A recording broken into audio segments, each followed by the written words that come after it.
Hey, it's me, McLean. I'm back on YouTube. Just wanted to make a video here to say, hey, wedding filmmakers, your lighting speech is wrong.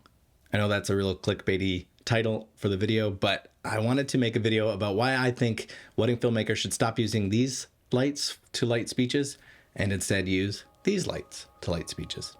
So for a very long time now, wedding filmmakers have been obsessed with upping the level of their imagery. We want to make beautiful images. We want the best cameras. We want the best lenses. We want the best support gear. And lately, cameras have all gotten so good, lenses are all very good, that we've all kind of gone back to the basics, it feels like, focusing on composition and light. Light in particular.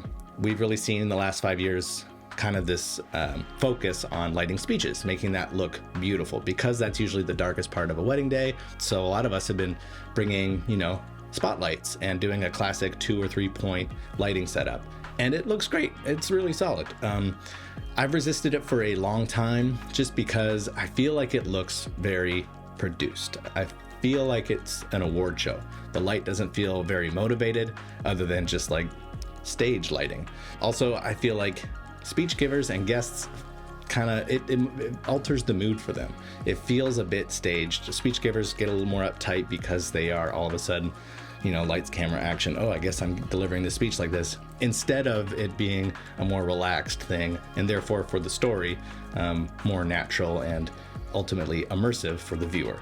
But of course, there are scenarios where you're in a dark environment and you need to add light. So I remember like 5 years ago, I started messing around with planting lights, like little aperture light cube things, placing them on podiums, trying to soften it, make it look kind of like a candle-lit, tungsten-y look. And it worked, but it just kind of ultimately, it turned into more of a, ghost story look. And I knew I could do better. So I kept on thinking, how can I do something a little different that won't distract from everything? And then it hit me, practicals. All the filmmakers and cinematographers I love, like Robert Elswit, Roger Deakins, Soderbergh, Jeff Cronenweth, all are big fans of practical lighting and use it heavily in their films. Why should I do anything different? Why should I be doing spotlights when I could use practical lights? So I thought, great, I'm gonna start searching for something that just kind of looks like it's part of the decor. So I kind of scoured the internet, looked at a lot of frames for movies that I've loved, and I've always noted, especially in Roger Deakins movies, there's always a beautiful kind of lamp, like cocktail lamp or little cube of light in the middle of a table. So I scoured Amazon and Etsy and I found this. This is this opaque glass lampshade with a hole in the bottom. You can put a light in. And this worked great. I was looking around for, okay, what kind of light could I put in? Yeah, I could put a little aperture cube in here and that works fine. But then I found this. This is the Aperture B7C.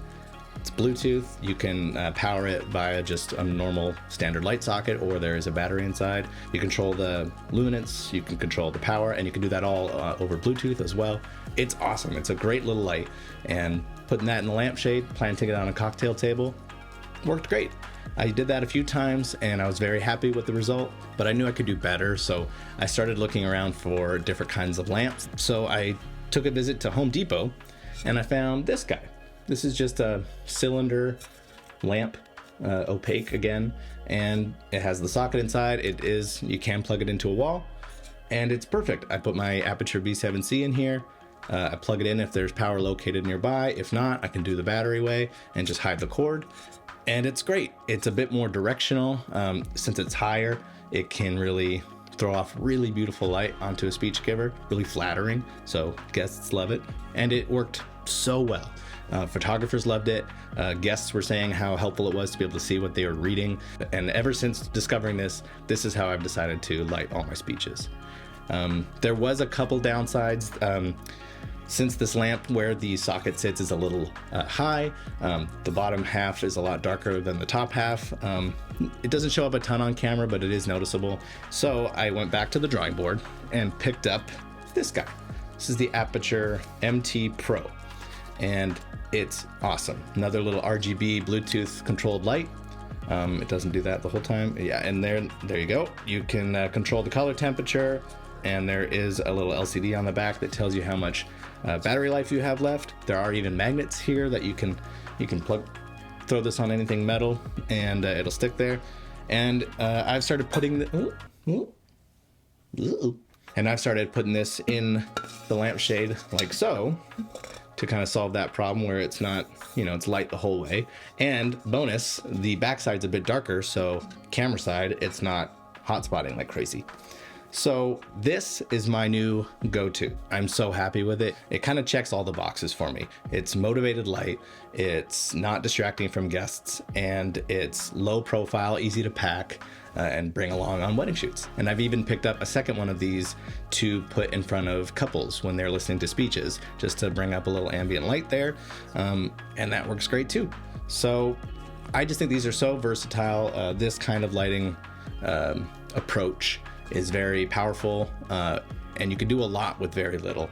So I think it'd just be cool if other wedding filmmakers took this idea and ran with it. See what you guys can do with this kind of approach. And I just think ultimately it enhances what we do. It enhances the story and the experience for the couple. So it's a win-win. So I hope you enjoyed this video. I'm going to be doing a lot more of these kinds of videos. So let me know in the comments below if there's anything specific you'd like to see. Do the old like and subscribe. And I'll see you in the next video. YouTube.